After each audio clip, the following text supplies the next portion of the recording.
I'm telling you, it ain't nothing as dangerous as somebody who's making a comeback.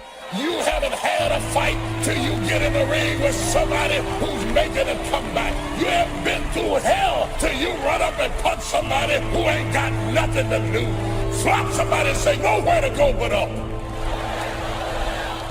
Already lost everything, already been through trouble, already been embarrassed, already been humiliated, already been talked about, already been laughed at, already been betrayed, already had my feelings hurt. Tell somebody, say, nowhere to go but up.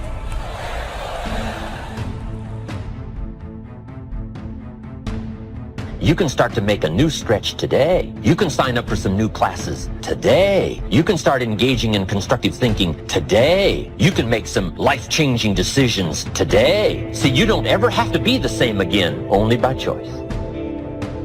And while you wait for prices to come down, I would go to work immediately and quickly on the refinement of your own thinking and the refinement of your own disciplines, and watch how quickly the equity of that starts to grow. Now, this is called dealing in straight talk. Let's go do it.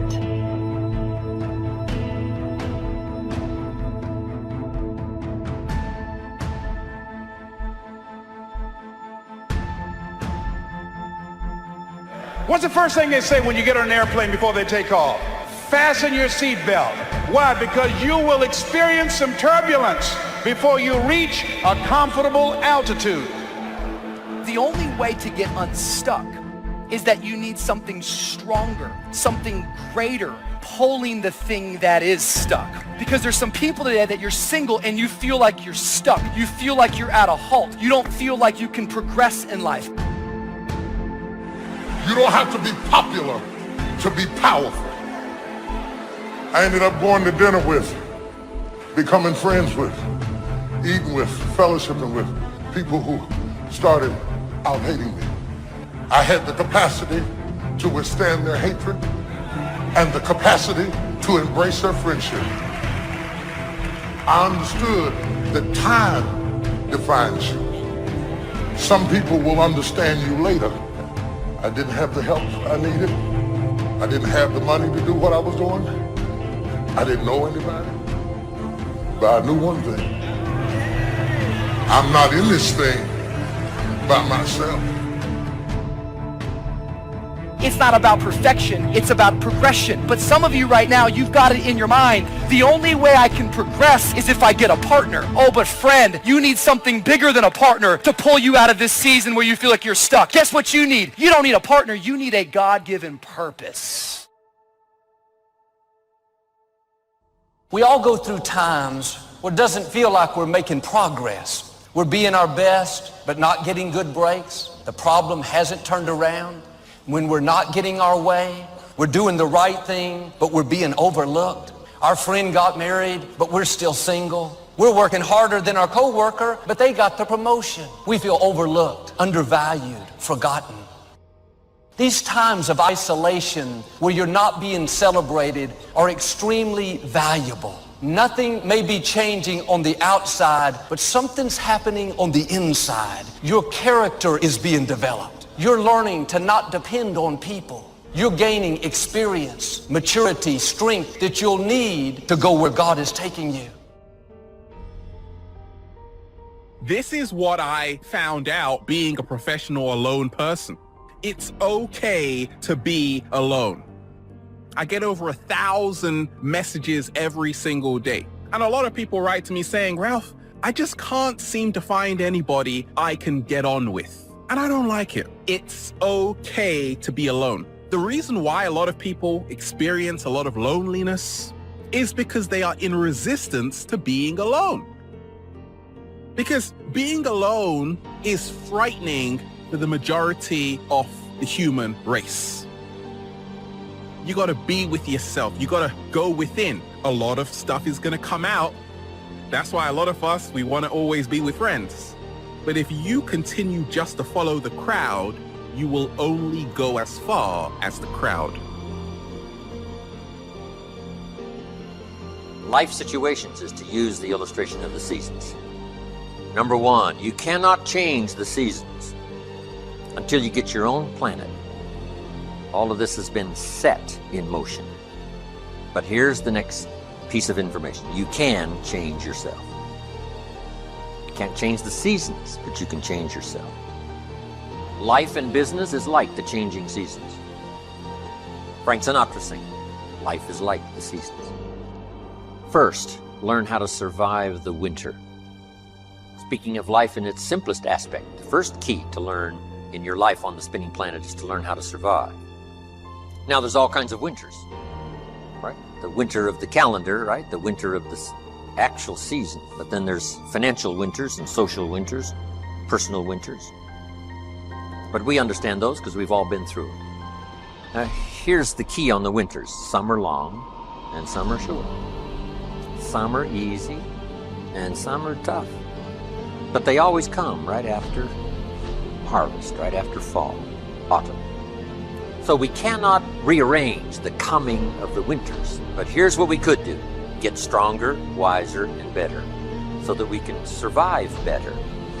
And our life will be less eroded by learning to handle the next winter of a divorce, the next winter of an illness, the next winter of a death in the family, the next winter of a loss financially, the next winter of a crisis of whatever kind, to be better equipped.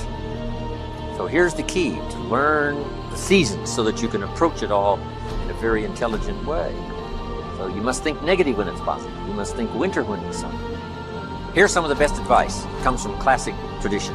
A great story says, don't build your house on the sand in the summer.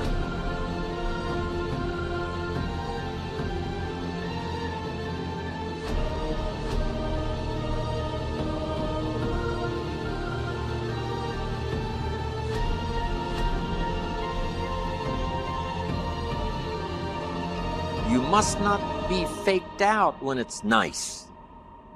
You must think storm in the summer and not get faked out. And if you think storm, now you'll look for a rock on which to build your house. Now you're going to be safe. So you can't think nice when it's nice. You got to think storm when it's nice. The seasons are going to come and change. And if you're not educated to that degree, now you suffer a great loss. Now here's the next philosophy. The time to think positive is when it's negative. Why? Because the negative won't last long. How long is the winter? Isn't that long? Just hang on. It's not going to take that long. How long is the night? It's only a few hours. There's never been a double night. Couldn't you make it a few more hours? And the story says, yes, the night just can't last for. Sometimes it seems like it's going to last forever. And when you have insomnia, right, it seems like the night will never pass. But I'm telling you, sure enough, it will pass. So learn to think day when it's night. And then you must learn to think night when it's day. So you had to get it going, get it in before the night came. So this is a good idea now. Learn to think negative when it's positive. Learn to think storm when there is no storm. Learn to think winter in the summer. But then we must learn to think summer in the winter. We can make it through a few more hours, right? A few more days. It won't be that long. Hang in here. The spring will surely come.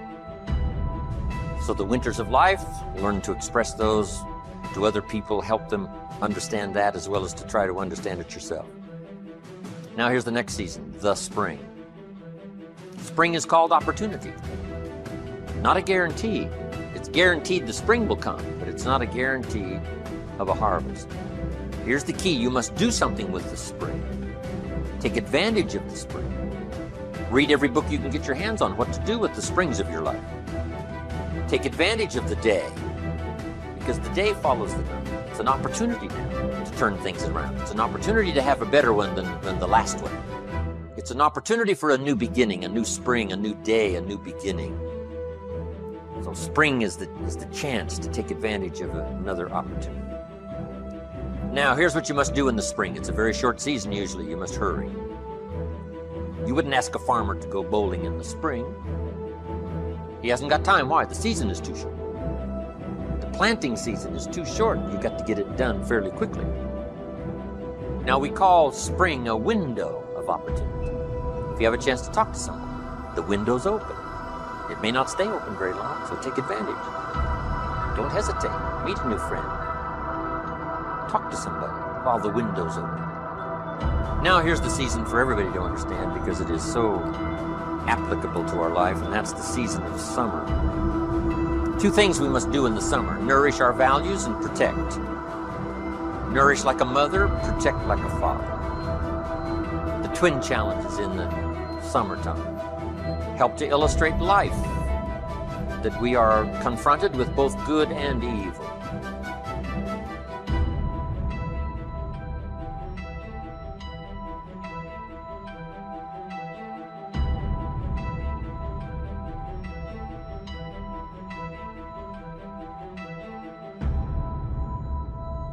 When you're at the top, when you're an owner or you're the leader, there's times where you have to do things by yourself. There's no doubt about that. And if you have a problem with that, you're going to have a problem being in a leadership position. Because there's things that you have to do as a leader. You have to lead from the front. You have to work harder. You have to do extra. And if you're not, that's not good. And if you're working harder, there's going to be times when you're not with anyone else. And you have to be okay with that. That's what that expression means, it's lonely at the top. Meaning, like, you're at the top because you're willing to behave or be a certain way that other people either can't or won't, right? From that perspective, you're definitely lonely at the top. Yeah. There's no one that's going to sit there and do what I'm willing to do to be there. Like, where are you at? I don't know. Haven't seen you.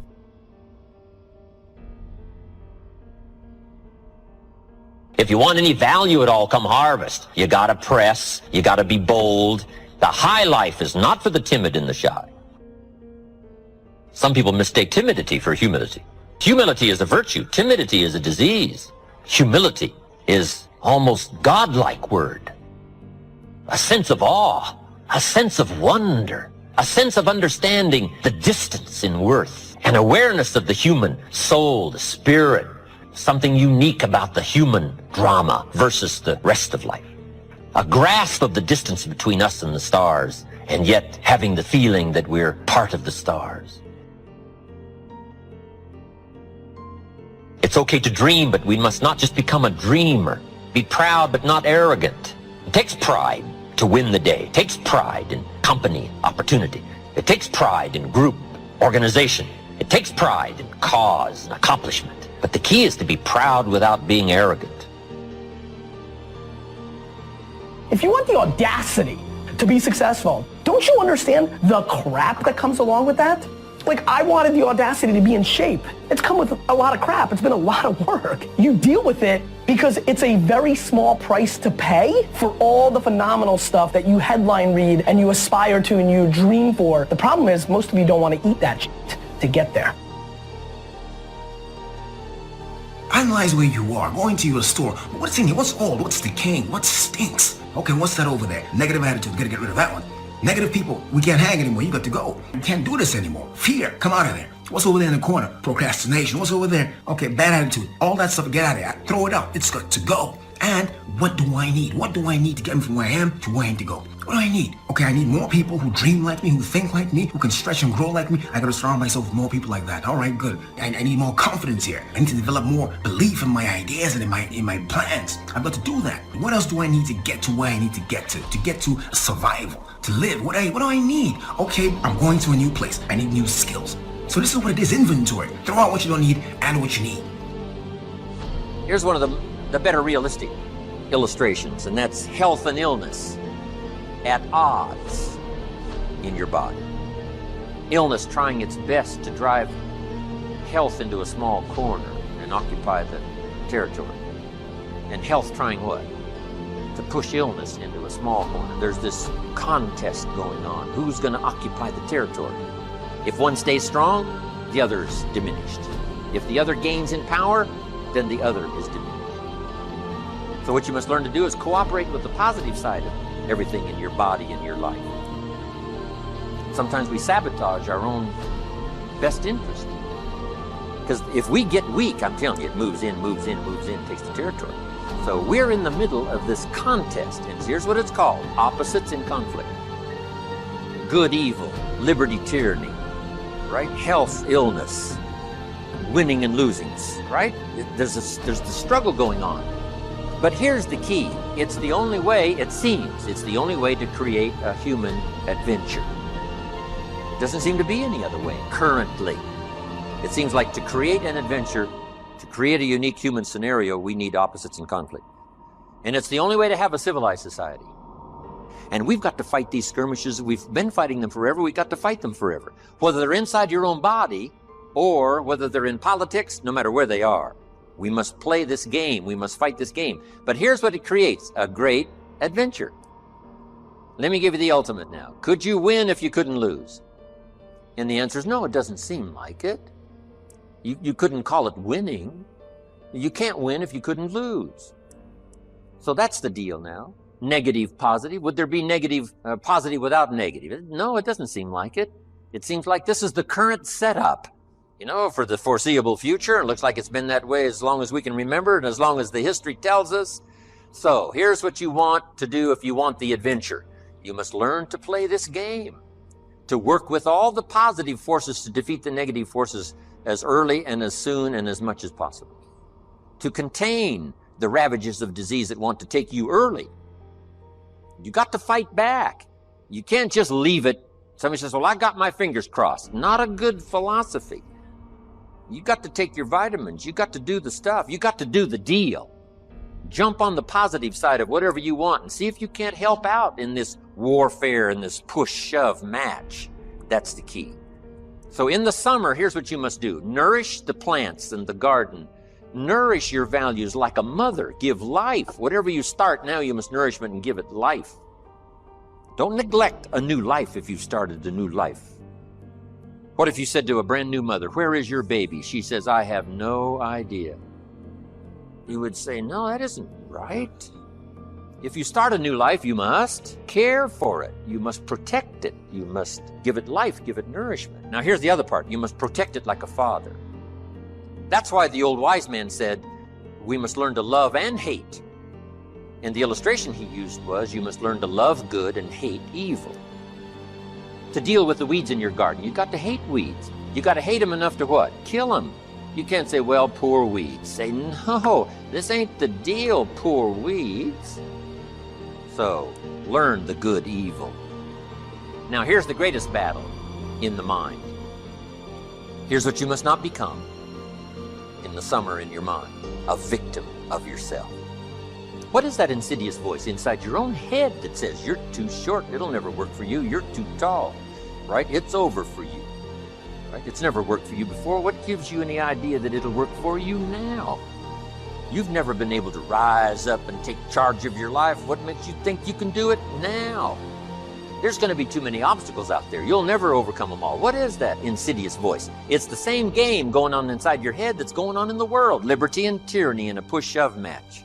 And here's what you've got to do. Cooperate with the positive side of your life and let faith drive out doubt, right? Let winning drive out losing. Let positive drive out negative. But you've got to get into the contest. And why get into the contest? Because that's how you create an adventure. There is no other way. It takes both. You've got to learn to laugh, yes, but that's not what the wise men only said. You can't just learn to laugh and keep on laughing. No, that's silly. It says there's also a time to cry. You've got to learn to both laugh and cry. Then it said you must be so sophisticated as not to laugh when it's time to cry. Then it further says you must learn to laugh with those that laugh and learn to cry with those that cry. That now gives you an understanding what life is all about. Sadness and joy, the contest, the difference. And yet it creates the adventure. But here's the adventure: to overcome the evil, to put evil in its place. Just like in your mind, you've got to stand guard at the door of your mind and see if you can't suppress, see if you can't do battle with the negative forces. Don't become a victim of yourself. Beware of the thief on the street that's after your purse, but also beware of the thief in your mind that's after your promise. And see if you can't engage in this mental contest and win the day. That's the summer.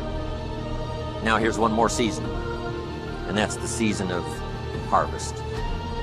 Here's the key to remember harvest time: in due season, in due time, when it's time. And part of this is to develop the patience so that when it's time, it will come. But you cannot be impatient. Patience is part of the game here.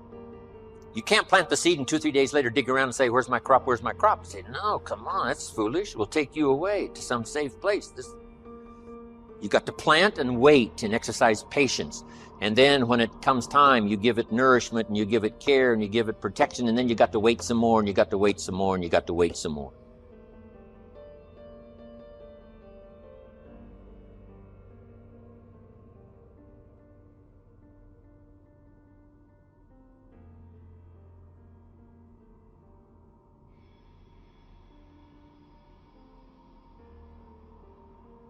Oh, Lord, why he leave me? You ain't the first chick got left.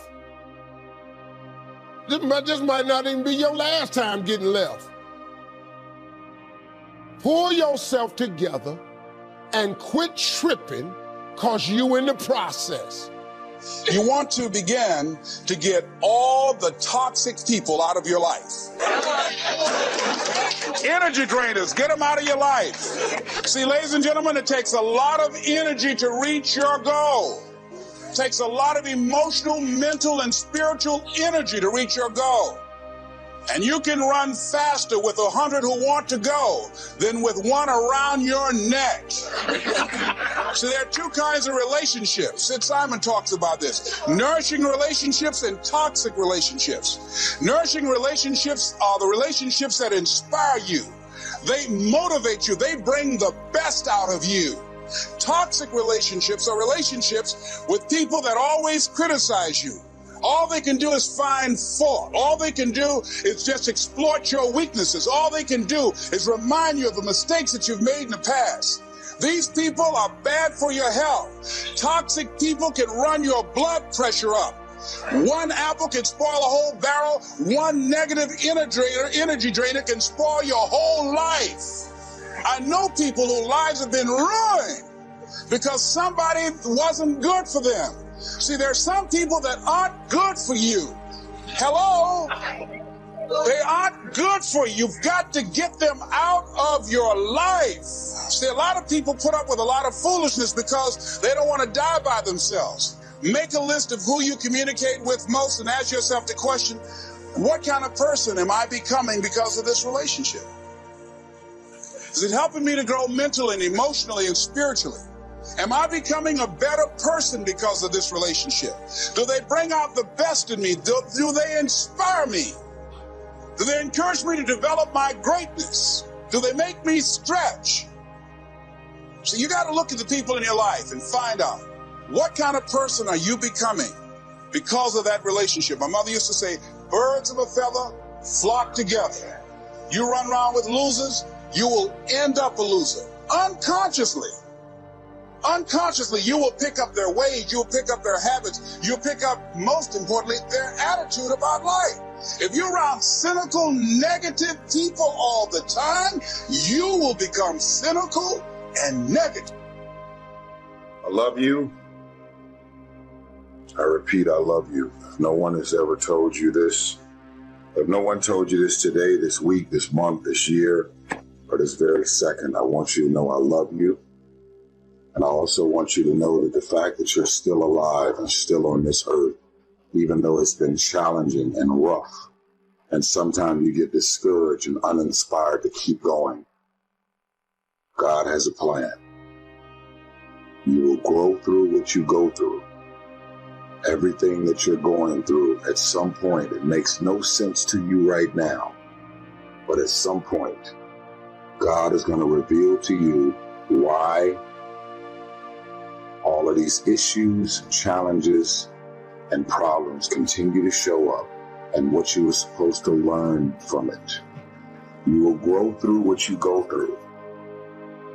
My question to you is this. Who has texted you and called you and invited you somewhere today? Who is this person? Who is these members of the family? I want you to understand that when I leave these videos, I'm not trying to preach or talk or instill separatism. I have a responsibility to peace. What does that mean? It means that I wake up in the morning, people are calling, texting, inviting me here, inviting me there. I have an opportunity. I have a choice. Very important word. I have a choice to decide who and what and where I want to go. What do I want to experience in my day? Because you're inviting me doesn't mean I want to show up. Because you're calling me doesn't mean I'm going to call you back. Because you want me to be there doesn't mean that I want to be there. Because we're family, because we're friends, because we grew up together doesn't mean that I want to be a part of any and everything that you want me to be a part of. Why? Because my experience with you hasn't necessarily made me feel good about my life or my experience at the end of every night. Because you go to sleep at night doesn't mean you're resting. Because you close your eyes at night and you are asleep physically doesn't mean that you're actually resting. And the reason that you don't rest is because while you're awake, everything and everybody that's in and around your life is so full of issues, problems, insecurities, dysfunction, negativity. Your mind is and your spirit is in turmoil. There's issues and problems, arguments, yelling, screaming, dysfunction. All of this shit is going on all day, every day. So when you go to sleep at night, you're not resting. A lot of people would say, I love myself. Do you really love yourself? Are the things that you're doing, the people that you're hanging out with, and the places and the circles that you're traveling in, does that reflect a person that actually loves themselves? If you love yourself, why would you fuck with those type of people? You know what they're saying about you behind your back. You know they're jealous and envious of who you are and the things that you got going on in your life and your career. You know that they don't like you. And they've made it clear. They've sent you every sign imaginable that they could possibly send you. And because you're so desperate to have people around you and in your life, you continue to go back. You continue to show up to everything they invite you to, knowing what they're saying about you. I'm not preaching separatism. I want a bunch of people to just be alone at home doing nothing with no friends, no family, and nothing to do. I'm saying that at this point, you are old enough and mature enough to understand the difference in good people and bad people. And when you're hanging out with negative, dark, and dysfunctional people, you cannot expect yourself to go to sleep at night and rest. You cannot expect yourself to feel good about your day when you're including negative and dysfunctional people in your day. So what you grew up with them? So what their childhood friends? So what their family? We have a responsibility to walk in the direction of peace. I want to laugh. I want to smile. I want to enjoy myself. I actually want to feel good about the people that are around me. You have that as a choice. You actually do. You don't wake up in the morning and negativity, dysfunction, problems, and issues just randomly pop up. These are the people that you have decided to include in your life. So the outcome of your day, your hour, your minute, your week, your month, and your year is always draining, always dysfunctional, and always fucking crazy. Because these are the type of people you've decided to include in your day-to-day life. I'm talking to somebody. You don't love yourself. You can't say that you love yourself when you continue to invite and include these people in your life. They're threatened, they're insecure, they have a problem with you and you don't even have a problem with them. They try and make you feel bad about being so blessed. They laugh about it, but they're throwing subliminal and very direct messages at you. I see you over there getting money, huh? That person has a problem with the fact that you're getting money. Oh, like that? Huh? I see you. They're jealous. They're envious. They're insecure. They're threatened by the idea that you're coming up.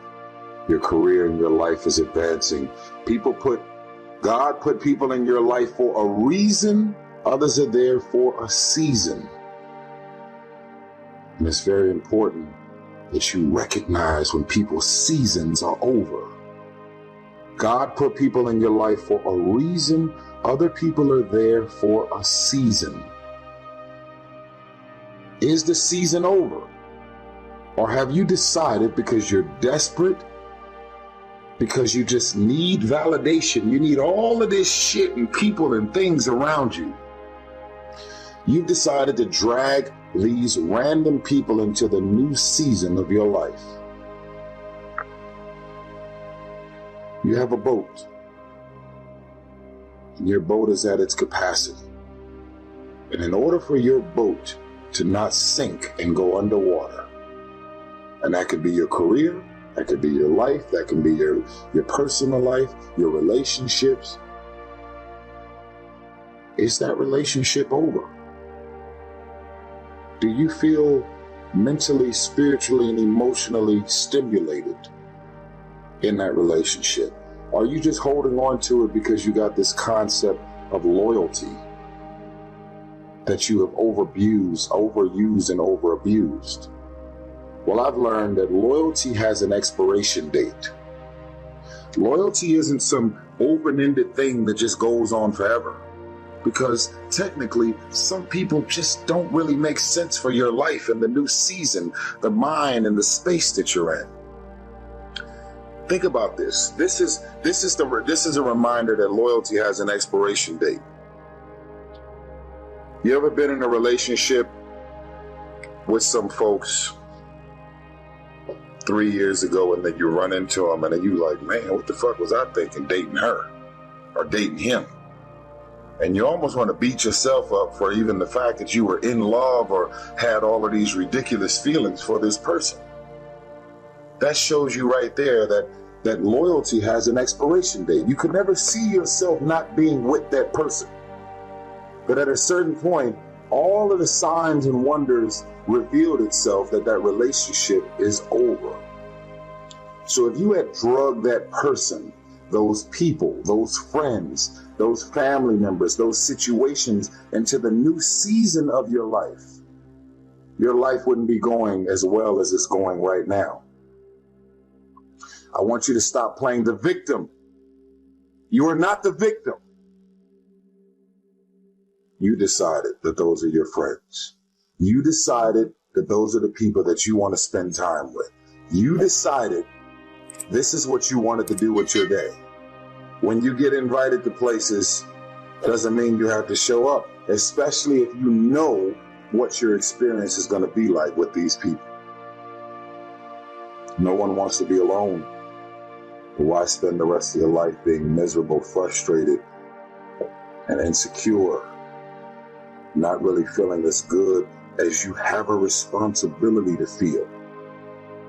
Feeling good isn't just an opportunity. Feeling good is a responsibility that we all have for ourselves. I don't need 1 million people around me.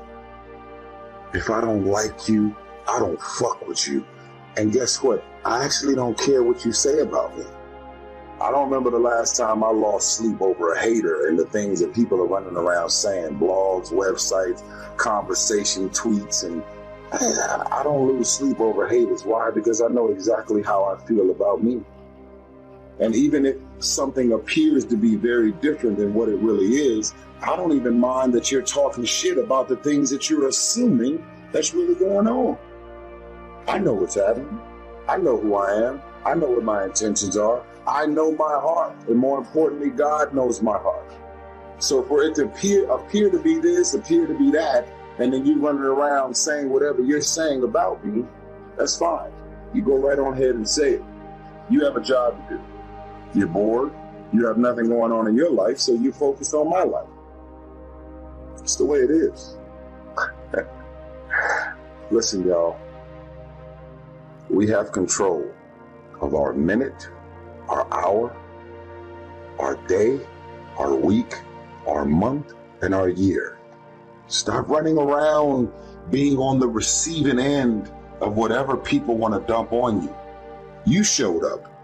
You accepted that invite. You invited these people to your house. You're in a relationship with that man. You're in a relationship with that woman. That's you. So how do you feel at the end of your night? It's always going to be based on the people that you decided to include in your day, your week, your month, your year, your minute, your hour. You got 24 hours in a day. When you go to sleep at night, how are you going to feel about your day? All depends on who you decide to include in your day. Stop running around acting as if you don't have a choice. You do have a choice. You do have a choice. You're a dysfunctional motherfucker. So you love dysfunctional people.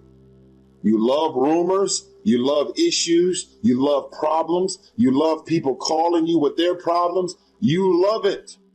That's why at the end of every night you are drained, because you are submerged yourself in dysfunctional things, people, and situations. People come at me, hey man, I heard, man, don't talk to me about no fucking rumors. Don't talk to me about other people's problems and situations. I don't invite that shit in my life so it doesn't show up. Stop playing the victim. Stop running around acting as if you have nothing to do with the people, things, and situations in your life. I love you.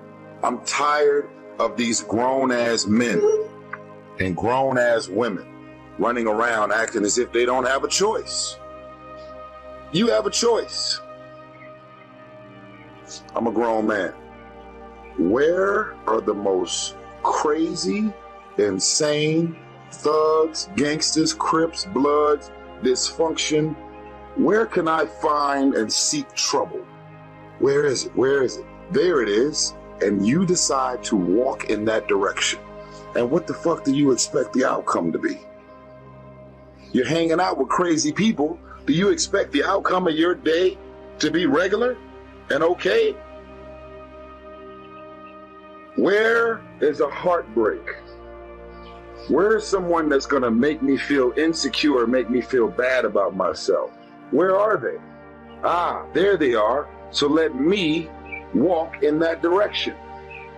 I love myself enough to say that I want to walk in the direction of peace, love, spiritual folks that are always evolving and trying to better themselves, seeking wisdom and knowledge and how to take better steps and better directions to do better and want better for their career, their life. They have talents. Those people that you're around is not going to help further your career. You know that. It's been revealed to you a long time ago. But because you don't want to be alone, you'd much rather hang out with a bunch of people that ain't going to do shit for you. You have a choice. In the land of the blind, the one-eyed man is king. See that? I got one eye. In the land of the blind, you have people that have eyesight, but they choose to not use things that have clearly been revealed to them.